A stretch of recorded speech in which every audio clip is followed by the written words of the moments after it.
Welcome back to Edisol. I hope आप सब बहुत अच्छे होंगे। And today we are gonna discuss about BRICS. हमारा इंटरनेशनल रिलेशंस की सीरीज चल रही है, जिसमें आज हम डिस्कस करने जा रहे हैं इंडिया एंड ब्रिक्स रिलेशंस। इसमें हम सबसे पहली चीज़ ये देखेंगे कि ब्रिक्स है क्या। It's an international organisation, but कैसा ऑर्गेनाइजेशन है, इसमें कौन कौन से मेंबर्स हैं, एंड इंडिया एंड ये जो ब्रिक्स है इनके रिलेशंस कैसे चल रहे हैं, या फिर ब्रिक्स का सिग्निफिकेंसेस क्या हो सकते हैं फॉर इंडिया। लाइक किस तरीके से इंडिया इस ऑर्गेनाइजेशन को यूज़ करे तो वो उसके लिए एक हेल्पफुल चीज़ होगी, एक यूज़फुल चीज़ होगी। ये आज हम इस लेक्चर में देखने की कोशिश करेंगे।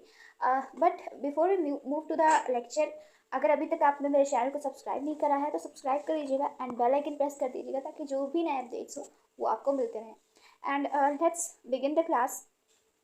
सबसे पहले हम ब्रिक्स का इंट्रो देख लेते हैं। ये ब्रिक्स जो है वो है क्या।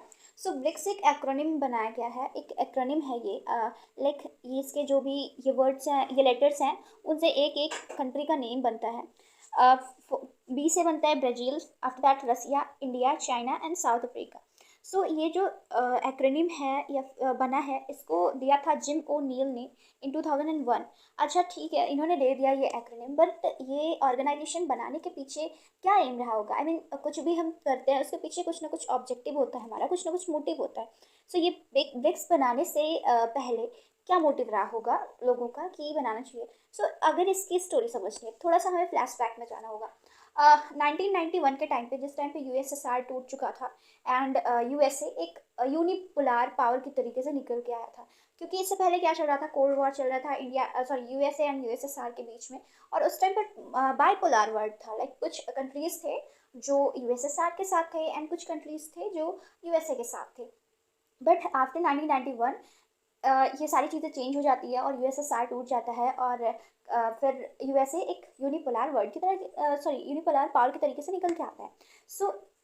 अगर मान लीजिए कोई ऐसा है जो बहुत पावरफुल है, वो सब पर अपना डोमिनेंस जता रहा है, अपनी डोमिनेंस बता रहा है, तो उसको क्या होता है कि उसको हमें बैलेंस करने के लिए कोई उससे बड़ा लेकर आना पड़ता है, राइट। किसी को हराने के लिए हमको थोड़ा और स्ट्रांग होना पड़ता है, वरना लोग दबाना चाहेंगे आपको तो आप सोचते हो हम स्ट्रांग हो।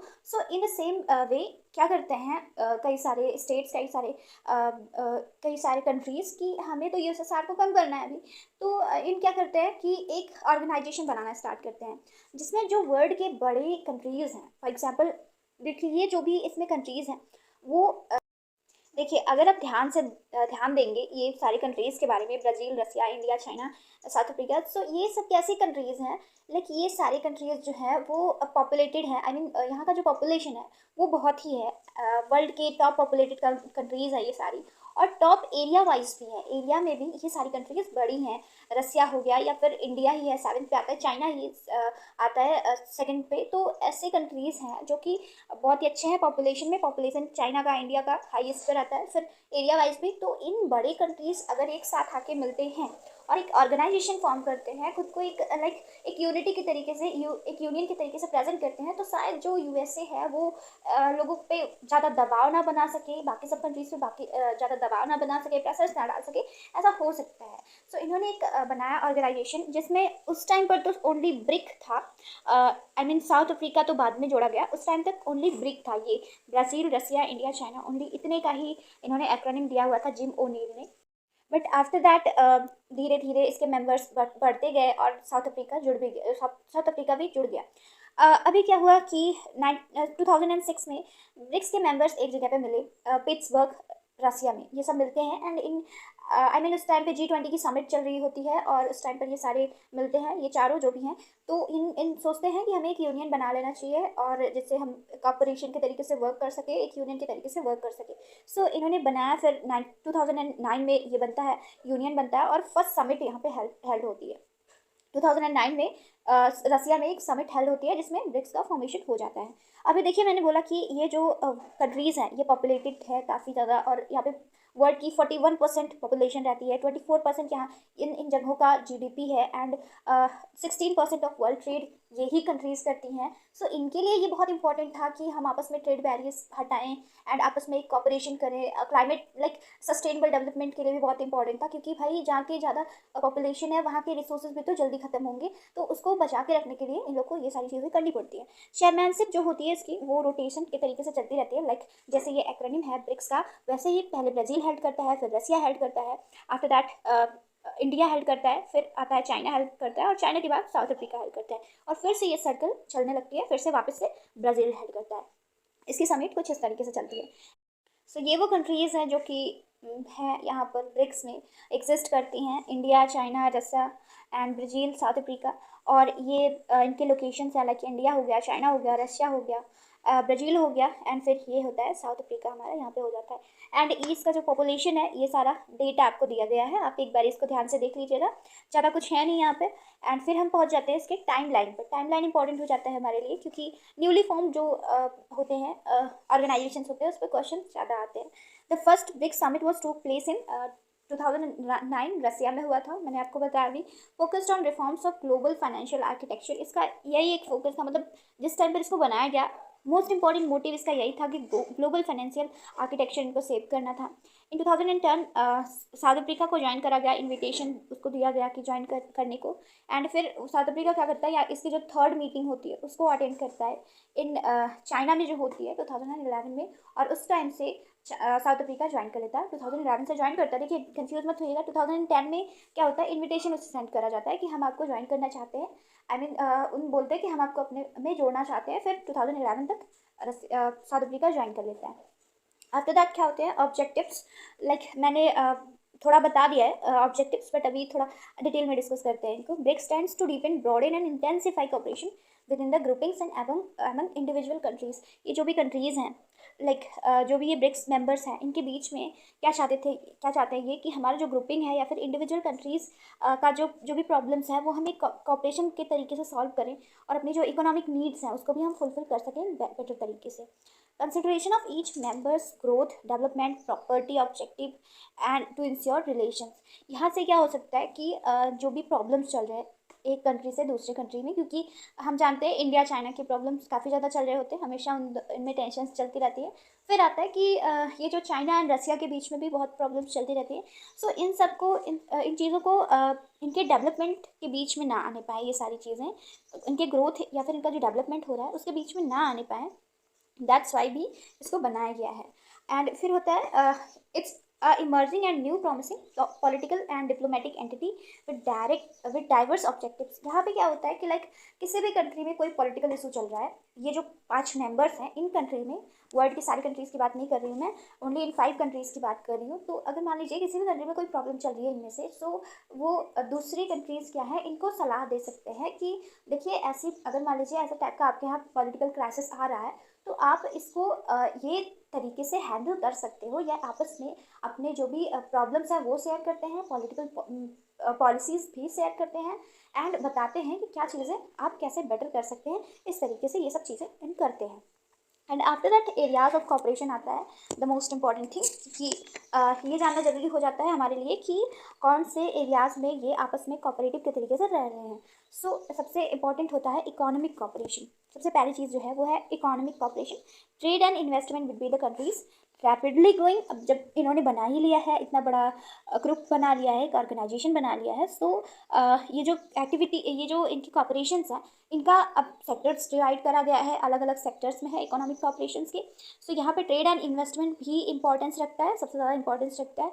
After that agreements have been concluded in areas of economic and trade cooperation. ये सारे कॉपरेशंस हैं जिसमें कई सारे एग्रीमेंट्स करे गए हैं, चाहे वो ट्रेड कॉपरेशंस हो, फिर इनोवेशन कॉपरेशंस हैं, स्ट्रैटेजिक कॉपरेशंस में भी करे गए हैं, कस्टम कॉपरेशंस में करे गए हैं, बिजनेस काउंसिल्स कई सारे बनाए गए हैं, या ब्रिक्स सीआरए जिसे हम बोलते हैं कि कॉन्टिजेंट रिजर्व एग्रीमेंट, आगे मैं आपको इसको डिटेल में बताऊंगी। एंड फिर NDB like new development bank भी एक इस्टेब्लिश करा गया है इन सब के द्वारा।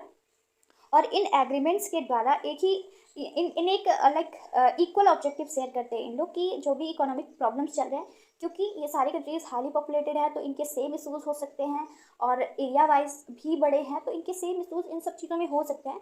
दैट्स वाई ये इकोनॉमिक कॉपरेशन इनके बीच में चल रहा है। आफ्टर दैट आता है पीपल टू पीपल एक्सचेंज। अब देखिए जैसे रूरल एरियाज ज़्यादा हैं जिन कंट्रीज़ में, इंडिया या साउथ अफ्रीका हो गया, यहाँ सब की कंट्रीज़ में जो रूरल पॉपुलेशन है वो ज़्यादा है। So people to people contact क्या होगा, अच्छा हो सकता है। उसको बेटर बनाने के भी अलग अलग तरीके हैं, कल्चर हो गया, स्पोर्ट हो गया, एजुकेशन हो गया, फिल्म, यूथ, ये सारी चीज़ें हो गई। एंड आफ्टर ऑल लेबर हो गया, क्योंकि साउथ अफ्रीका से काफ़ी ज़्यादा लेबर्स इंडिया आते हैं, या फिर इंडिया के लेबर्स भी जो है वो जाना चाहते हैं साउथ अफ्रीका, मूव करते हैं अपने जो भी उनका गुजारा होता है उसके लिए। P2P एक्सचेंज जो है ये एक न्यू फ्रेंडशिप को फोर्ज करेगी, आगे बढ़ाएगी, इन्हेंस करेगी, और जो भी रिलेशंस हैं कंट्रीज़ के बीच में, लाइक इन्वेस्टमेंट बढ़ेंगे, लाइक इन्वेस्टमेंट्स बढ़ेंगे, रेमिटेंसेस बढ़ेंगे कंट्रीज़ के बीच में, तो इससे क्या होगा कि फ्रेंडशिप डीपन होगी, रिलेशंस जो हैं वो डीपन होंगे, म्यूचुअल अंडरस्टैंडिंग बढ़ेगी इन सब चीज़ों की वजह से। और फिर क्या होता है कि ओपननेस भी आएगी इन कंट्रीज़ के इकोनॉमीज़ में। इन सब की वजह से ये P2P एक्सचेंज जो है वो ज़रूरी हो जाता है। और ये जो P2P एक्सचेंज है ये सारी चीज़ें इंक्लूड करता है, इसमें ये सारी चीज़ें आती हैं, like youth diplomats forum, parliamentarian forum, trade union forum, फिर ये आता है civil BRICS and media forum, ये सारी चीज़ें इसमें इंक्लूड करी गई हैं। फिर और भी कुछ कॉर्पोरेशंस हैं, like political and security corporation. अब इतने बड़े ऑर्गेनाइजेशन बनाए हुए हैं इन्होंने, तो सिक्योरिटी की बात तो करेंगे ही। Aims at achieving peace, security, development and cooperation, इसका एम है यही। मैंने आपको पहले बताया कि इन लोग क्या करते हैं, पॉलिसी शेयरिंग करते हैं, advising in terms of domestic and regional challenges, जो भी चैलेंजेस आ रहे हैं एक गवर्नमेंट को, क्योंकि ये इंटर गवर्नमेंटल ऑर्गेनाइजेशन है, यहाँ पर वही लोग जाते हैं जो एक कंट्री के हेड ऑफ गवर्नमेंट होते हैं। लाइक हमारे यहाँ हेड ऑफ गवर्नमेंट कौन है, प्राइम मिनिस्टर है, तो हमारे यहाँ का प्राइम मिनिस्टर जाता है यहाँ पे, सो जाते हैं यहाँ पर। तो कुछ इस तरीके से बनाया गया है इसको, तो यहाँ पे पॉलिसी शेयरिंग कर सकते हैं, ये एक दूसरे को हेल्प कर सकते हैं डोमेस्टिक एंड रीजनल चैलेंजेस के टाइम पे। Includes African agenda and south to south cooperation. देखिए अफ्रीका में काफ़ी ज़्यादा प्रॉब्लम्स चल रही होती हैं, काफ़ी उनके लाइक पॉलिसी प्रायोरिटीज़ में ये सब चीज़ें आती हैं, सो उसका हेल्प करना इन लोग के लिए इंपॉर्टेंट हो जाता है बाकी सब कंट्रीज़ के लिए। ऑपरेशन मैकेनिज्म हम देख लेते हैं एक बारी कि किस तरीके से वर्क करता है ये जो एरिया ऑफ कॉपरेशन है, उसको कॉपरेशन मैकेनिज्म वर्क कैसे करता है। सो इसके कुछ 3 ट्रैक्स के तरीके से ये वर्क करता है। ट्रैक 1 क्या होता है, फॉर्मल डिप्लोमेटिक इंगेजमेंट। यहाँ पे बिटवीन द जो नेशनल गवर्नमेंट्स हैं उनके बीच में इंटर गवर्नमेंट, क्योंकि ये इंटर गवर्नमेंटल ऑर्गेनाइजेशन है, तो यहाँ पे जो अलग अलग नेशंस के जो गवर्नमेंट है उनके बीच में एक फॉर्मल डिप्लोमेटिक इंगेजमेंट पहले डाला जाता है। आफ्टर दैट क्या होता है, engagement through government affiliated institutions. अब जो गवर्नमेंट एफिलिएटेड इंस्टीट्यूशंस हैं, लाइक स्टेट ओन्ड एंटरप्राइजेस या फिर बिजनेस काउंसिल्स जो भी हैं, उन सब के साथ इंगेजमेंट करा जाता है गवर्नमेंट के साथ। फिर ट्रैक 3 में क्या होता है, सिविल सोसाइटी फॉर्म करी जाती है थ्रू P2P इंगेजमेंट्स। जो भी P2P engagement, people to people engagement करके समझा जाता है उनको, और उसके बाद उनका जो भी निकाला जाता है, सोल्यूशन निकाला जाता है, वो करा जाता है।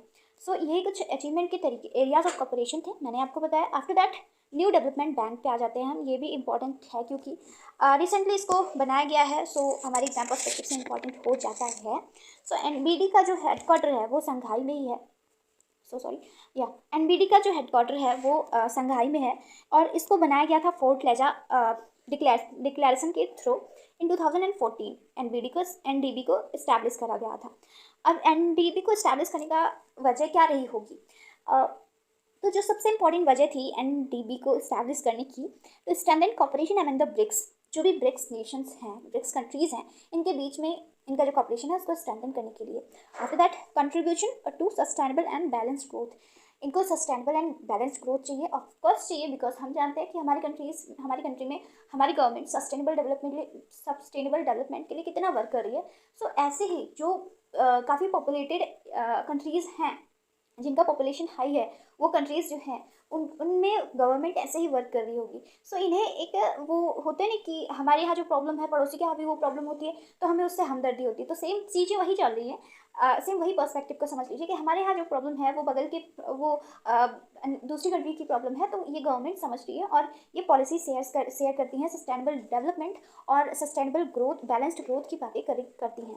की एरियाज़ क्या है इसके, ये इंपॉर्टेंट है, इसको आप रिमेंबर रखिएगा। की एरियाज़ हैं क्लीन एनर्जी की ज़रूरत ज़्यादा से ज़्यादा होगी, क्योंकि रिसोर्सेज बहुत ही ज़्यादा खर्च होंगे जब पॉपुलेशन ज़्यादा होगी। After that transport infrastructure, irrigation, urban development and economic cooperation, ये सारे इसके की एरियाज़ हैं, इसको आप समझ लीजिएगा एक बारी।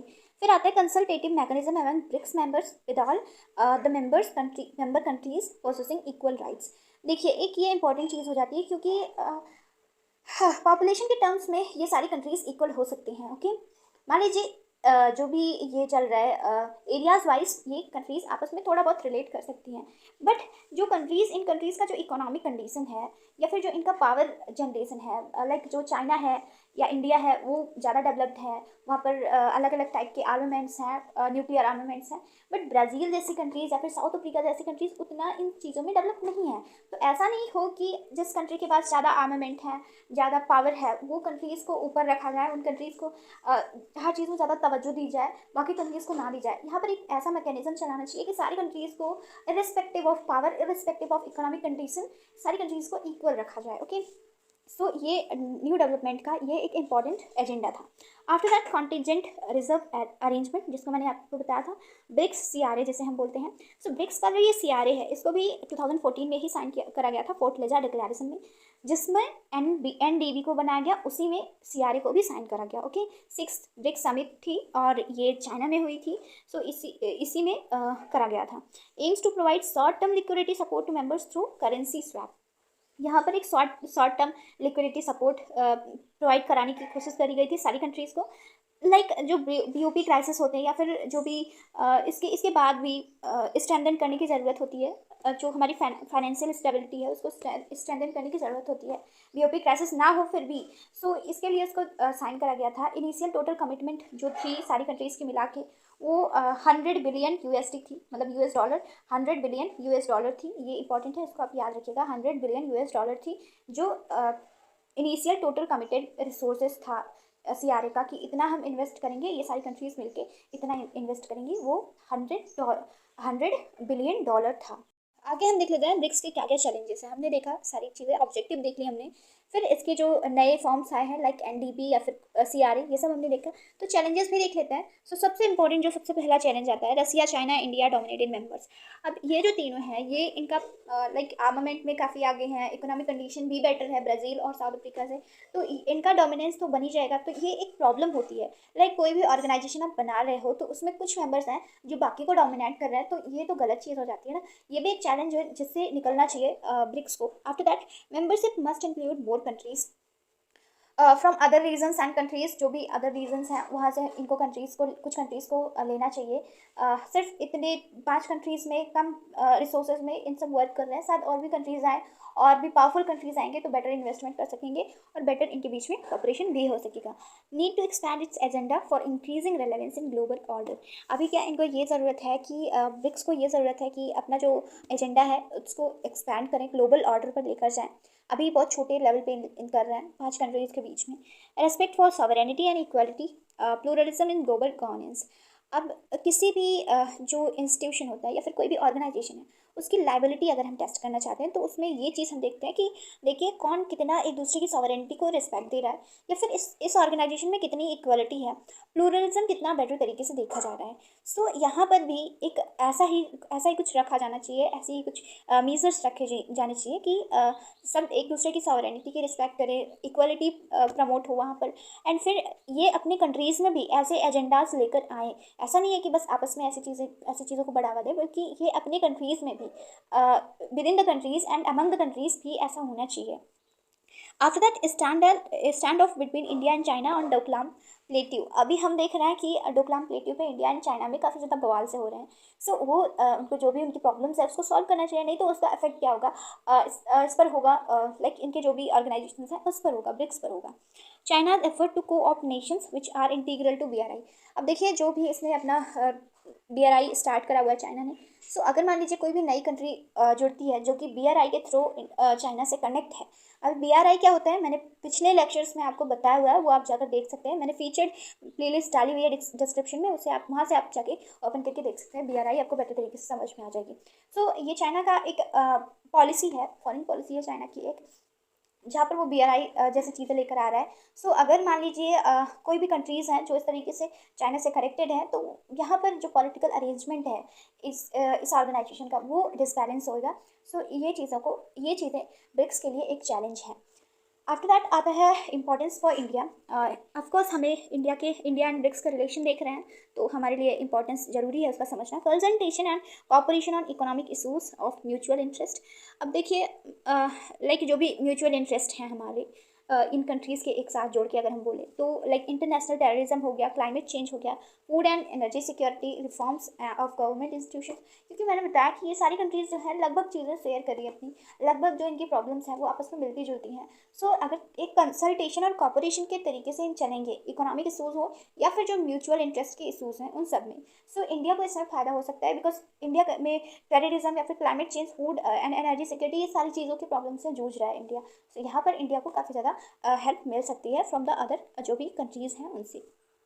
India remains engaged with other BRICS countries on it NSG membership. NSG membership के थ्रू भी इंडिया ये सारी कंट्रीज ब्रिक्स कंट्रीज के साथ इंगेज रह सकती है।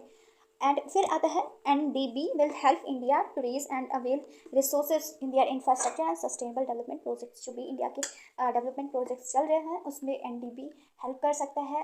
लाइक ये एक बैंक के तरीके से वर्क करता है जो कि कंट्रीज़ को लोन देता है, कंट्रीज़ को लाइक कोई भी इंफ्रास्ट्रक्चर डेवलप करना है या फिर कोई भी प्रॉब्लम है, उनमें कोई क्राइसिस हो रही है तो उस टाइम पे ये लोन वगैरह देता है। तो उस समय पर भी इंडिया की हेल्प कर सकता है एनडीबी।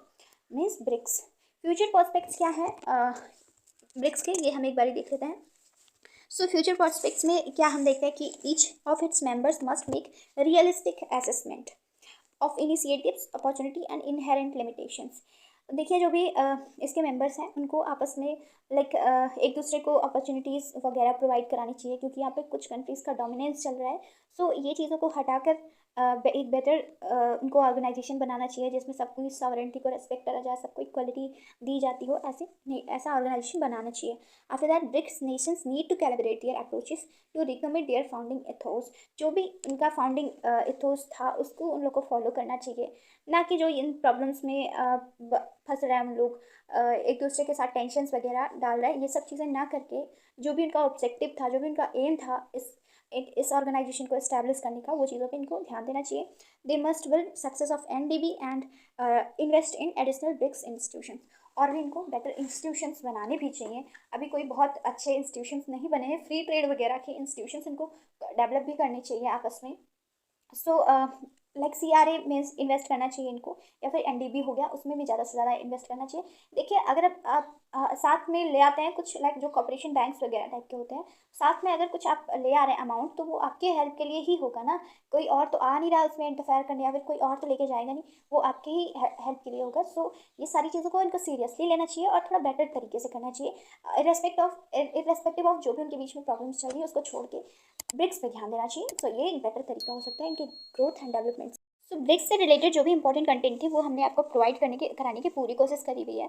एंड आई होप ये लेक्चर आपको पसंद आया होगा। अगर लेक्चर पसंद आया है तो वीडियो को लाइक ज़रूर कीजिएगा और चैनल को सब्सक्राइब कर दीजिएगा, ताकि जो भी नए अपडेट्स हो आपको टाइम टाइम पे मिलते रहें।